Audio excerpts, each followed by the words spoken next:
New efforts tonight to make certain taxpayer dollars spent to stimulate our economy benefits American workers and American companies. Amendments to the economic stimulus bill in the House would add Buy America and Hire American provisions that would ensure an extension of the E-Verify program at the same time. E-Verify is the successful federal program that has open border and amnesty enthusiasts running scared. Also, it would assure that employers would be absolutely certain of the legal status of their employees. Lisa Sylvester has our report. Congress is preparing to spend more than $800 billion or higher to jumpstart the U.S. economy. New roads, bridges, and schools. Some lawmakers and labor groups want Buy American provisions included in the stimulus package to make sure it's Americans who are being put to work. It makes no sense to appropriate taxpayer dollars for stimulus programs if the businesses that receive them go out and buy imported products, imported materials. The House Appropriations Committee voted 55-0 on a Buy America amendment that requires only U.S. steel be used in projects funded by stimulus dollars. Meanwhile, Congressman Jack Kingston has introduced a Hire Americans amendment.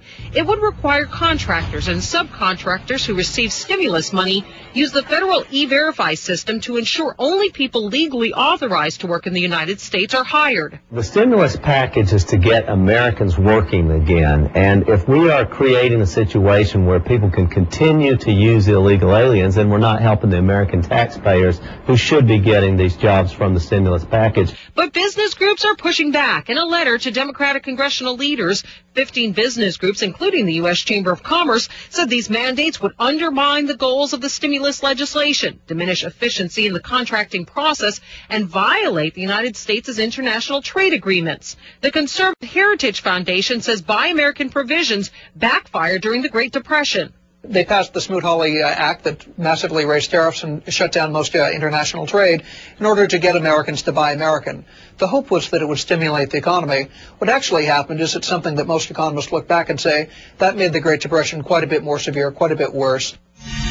Now, I spoke to Alan Tonelson with the U.S. Business and Industry Council about this very point, and he said the United States' trading partners are already taking steps to protect their workers and their economy. Just look at China. They've had protectionist measures in place for years, and that's created an unlevel trading field. The question now is if the United States should respond and do more to protect its own workers and industries. Lou? It's extraordinary. That makes no sense. By the way, if I hear one more idiot economist speak in such simple terms about the Great Depression and Smoot-Hawley, without considering, for example, the very important role that the failure of the world's reserve currency had in the early 1930s in stifling international trade, rather than Smoot-Hawley, which had a negligible and much subdued effect on trade. I mean, this is just ridiculous that otherwise educated economists don't even understand the history of economics and the truth of the policy choices that were made at that time.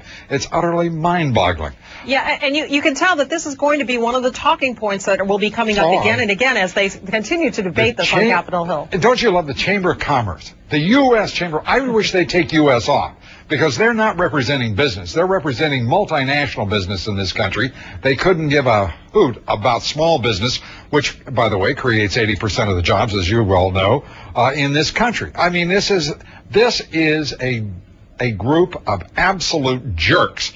And if American business doesn't find the guts and the principle to stand up and say the Chamber of Commerce no longer represents business in this country, the shame will last for years. I would think that big business in this country would have learned from the disaster that the mindless mouthpieces at the U.S. Chamber of Commerce and the Business Roundtable and, of course, on Wall Street have wrought over the course of the past 2 years.